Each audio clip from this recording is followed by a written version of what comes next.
રાજીનામું આપ્યું। ધાર્મિક માલવિયાએ પણ આપમાંથી રાજીનામું આપી દીધું છે। તો અલ્પેશ કથિરિયાનું આપમાંથી રાજીનામું, ધાર્મિક માલવિયાએ પણ આપમાંથી રાજીનામું ધરી દીધું છે। અલ્પેશ કથિરિયા જેઓ આપ સાથે જોડાયા હતા, ધાર્મિક માલવિયા તેમનું પણ રાજીનામું। રાજીનામા પાછળનું કારણ શું હજી સુધી તે સામે નથી આવ્યું, પરંતુ ધાર્મિક માલવિયા અને અલ્પેશ કથિરિયાનું રાજીનામું। ચેતન અમારી સાથે ફોન લાઈન પર જોડાઈ ગયા છે। ચેતન, અલ્પેશ કથિરિયા અને ધાર્મિક માલવિયાનું રાજીનામું, શું કારણ તે પાછળનું?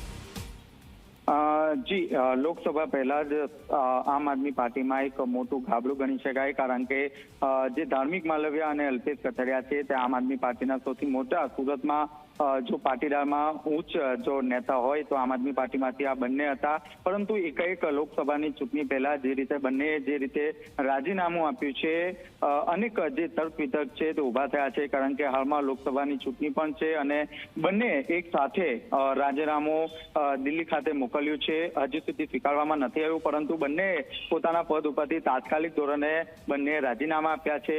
લોકોમાં અનેક ચર્ચા વિચારણા ચાલી રહી છે। હવે જોવાનું રહ્યું કે આવનારા સમયમાં આ બંને બિલકુલ આપ અમારી સાથે જોડાયેલા રહેજો। અલ્પેશ કથિરિયા અમારી સાથે જોડાઈ ગયા છે। અલ્પેશભાઈ, સ્વાગત છે આપનું। રાજીનામા પાછળનું કારણ શું? કોઈ ખાસ કારણોની એવી આવશ્યકતા નથી, પણ હાલમાં વિધાનસભાના ચૂંટણી પછી પાર્ટીમાં પણ ખૂબ ઓછી કામગીરી રહી હોય અને વર્તમાન સમયમાં પાર્ટી પોતાની કાર્ય ખૂબ સારું કરી રહી હોય, પણ અને બીજા કાર્યમાં હોઈએ, સામાજિક જવાબદારી હોય, એટલે હાલના તબક્કે પાર્ટીમાંથી અમે રિઝાઇન કર્યું। તો અલ્પેશભાઈ, હવે આગળનો શું પ્લાન છે તમારો? આગામી દિવસોમાં અમારી ટીમ છે, લોકો છે, સામાજિક વડીલશ્રીઓ છે, જેઓના માર્ગદર્શન લઈ અને સામાજિક કે રાજકીય રીતે આગામી દિવસોમાં આગળ વધીશું।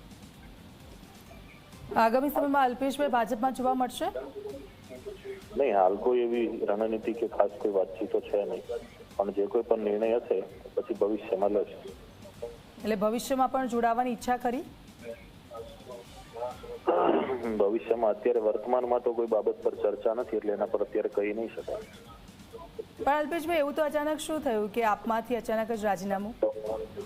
નહીં, અચાનકની કે કોઈ વાત નથી, પણ ઘણા સમયથી પાર્ટીની કામગીરી પણ અમારી ઓછી રહી છે, એટલે બીજા લોકો પણ પાર્ટીમાં સારી કામગીરી કરી શકે। ખોટી જવાબદારીઓ અને કામગીરી ન હોય પાર્ટીઓને પણ નુકસાન થાય। કોઈ વાતચીત થઈ આપની? અમે ઈશુદાનભાઈ, અમારા પક્ષ પ્રમુખ, અને મનોજભાઈ સોરઠિયા, સંગઠન મહામંત્રી, બંનેને મેં રાજીનામાની જાણ કરી છે। બિલકુલ, આપની જે કામગીરી છે તેનાથી આપ સંતુષ્ટ છો? ના, ચોક્કસ સંતુષ્ટ છીએ અને પક્ષે પણ અમને કામગીરી કરવાની તક આપી છે, એનાથી પણ અમે સંતુષ્ટ છીએ। બિલકુલ। શું થયું હતું આપ સાથે? કોઈ નારાજગી, એવી કોઈ બાબત, અસંતોષ? ક્યારેય નારાજગી, પાર્ટીએ તમામ બાબતોની અંદર ખૂબ સાથ સહકાર આપ્યો। કારણ કે અચાનક જ આપમાં આપ જોડાયા અને પછી અચાનક જ આ રાજીનામું ધરી દીધું, એટલે? ના, અચાનકની કોઈ વાત નથી, ઘણા સમય પછી રાજીનામું છે। પાર્ટીમાં જ્યાં સુધી હતા ત્યાં સુધી પાર્ટીની કામગીરીઓ કરી છે। અલ્પેશભાઈ, કોઈની સાથે સંપર્કમાં છો ખરી? નહીં, હાલ કોઈ સાથે કોઈ પણ પ્રકારના સંપર્કની વાત નથી। કોઈ સંપર્ક કરવાની કોશિશ કરી રહ્યું છે? જોઈશું ભવિષ્યમાં।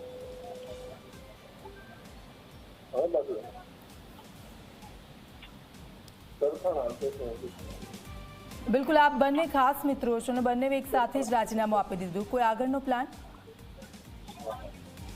નહીં, કોઈ વર્તમાન સમયમાં કોઈ પ્લાનની વાત નથી। બધા લોકોને મળીને પછી જે પણ નિર્ણય હશે એ લેશું। તો આપ આપની જ વિચારધારા સાથે જોડાયેલા રહેશો કે પછી આગળ કોઈ નવો પ્લાન તમારો? જોશું આગળના દિવસોમાં, જે રીતે ટીમને તમામ લોકોનું માર્ગદર્શન મળશે એ પ્રમાણે આગળ વધીશું। ભારતીય જનતા પાર્ટી તરફથી ઓફર આવે તો જશો ખરી? હજી તો આજે રાજીનામું આપ્યું છે, બધા લોકો સાથે વાત કરશું। હા, એટલે જ ભવિષ્યમાં કે ગમે ત્યારે આવે ત્યારે જશો ખરી? લેશું સમય પ્રમાણે, જ્યારે પણ કોઈ કામ હશે ત્યારે નિર્ણય લેશું। બિલકુલ બિલકુલ।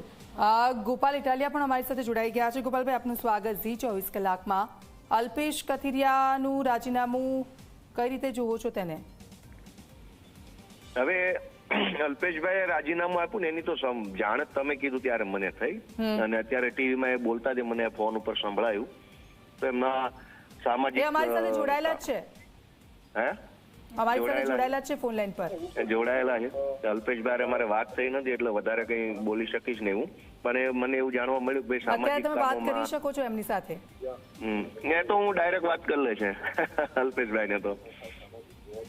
પણ જોડાયેલા છે તે વાત કરી શકો છો આપ કે એમનું કારણ શું છે રાજીનામું આપવા પાછળ? નહીં, એ તો જાહેરમાં ચર્ચા કરવાનો ઇસ્યુ નથી, અમે ભાઈ જ છીએ. એ તો હમણાં હું તો એને કોઈ ફોન કરીને નારાજગી વાત કરી હતી? લઈશ. કોઈ નારાજગી હતી એમની?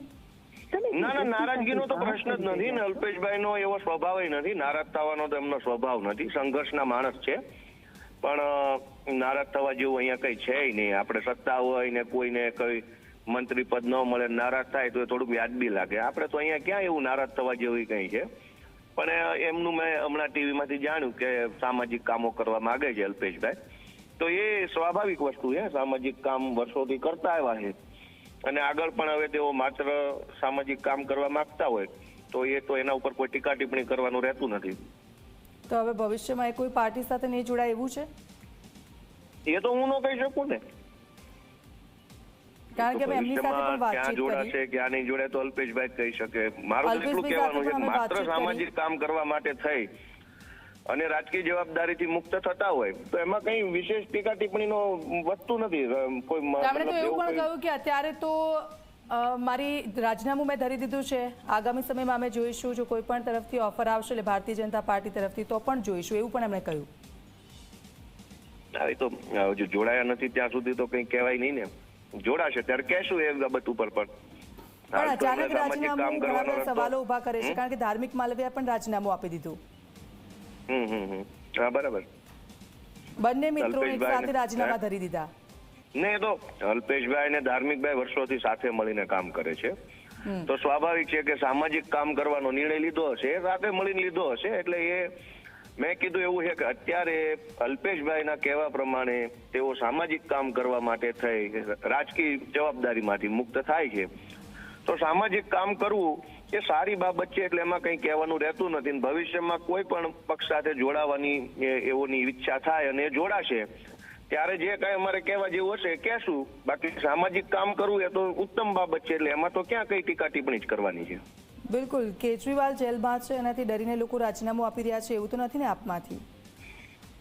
એટલે કેજરીવાલ સાહેબ જેલમાં છે એટલે ભાજપ વાળા ડરે છે કે કેજરીવાલ સાહેબને જેલમાં પૂરવાથી જનતામાં જે રીતનો ગુસ્સો ફાટી નીકળ્યો છે, જનતા જે રીતે ભાજપથી નિરાશ થઈ છે કે ભાજપ બદલાની રાજનીતિ કરે છે, તો એને લઈને ભાજપ વાળા ડરમાં છે. અમારે ક્યાં ડરવાની જરૂર? અમારા તો ચેતરભાઈ જેલમાં જઈને આવ્યા, અરવિંદજી જેલમાં. અમે તો સંઘર્ષના માણસો છીએ, જેલ બેલથી કઈ બીતા નથી.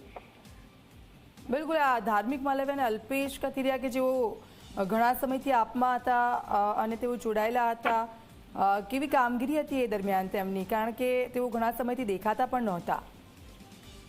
નહીં, એમાં નહીં દેખાવાનું કારણ છે ને થોડુંક સામાજિક છે. ધાર્મિકભાઈ અને અલ્પેશભાઈના નવા લગ્ન થયા હતા એ સમયગાળા દરમિયાન, તો પરિવારમાં થોડુંક વ્યવહારમાં ધ્યાન આપવું પડે ને, સ્વાભાવિક છે.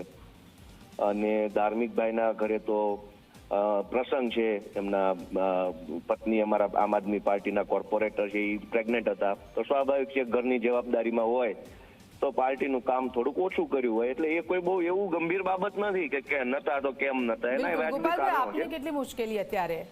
કારણ કે મુશ્કેલી જો અમે તો મુશ્કેલી સામે લડવા માટે જ આવ્યા છીએ. એટલે અમને એવું નથી કે ભાઈ કોઈ વધારાની મુશ્કેલી છે. મુશ્કેલીઓ છે એટલે તો આમ આદમી પાર્ટી છે, અને મુશ્કેલી છે એટલે તો અમે બધા લડીએ છીએ. મુશ્કેલી જ ન હોત તો ક્યાં તકલીફ જ હતી દેશમાં. એટલે જેટલી પણ મુશ્કેલીઓ આવે એની સામે લડવા માટે તૈયાર છીએ, અને જે કાંઈ પણ અમારે સહન કરવા તૈયાર છીએ, પણ આ રસ્તો અમે નથી છોડવાના. બિલકુલ. ગોપાલભાઈ, આપ અમારી સાથે જોડાયેલા રહેજો. ધાર્મિક માલવિયા અમારી સાથે જોડાઈ ગયા છે. ધાર્મિકભાઈ, આપનું સ્વાગત છે ઝી 24 કલાકમાં. કેમ અચાનક રાજીનામું? અચાનક રાજીનામાનો એવો કોઈ પ્રશ્ન છે નહીં. ચૂંટણી પછી ઘણા સમયથી પાર્ટીની અંદર અમારી નિષ્ક્રિય ભૂમિકા જ હતી, તો એને લઈને પાર્ટી નવા જે કાર્યકર્તાઓ છે એને પ્રાધાન્ય આપી શકે, અમે જવાબદારી નિભાવી પણ નહોતા શકતા, તો ખાસ એને માટે થઈ અને પાર્ટીમાંથી રાજીનામું આપ્યું છે. બિલકુલ.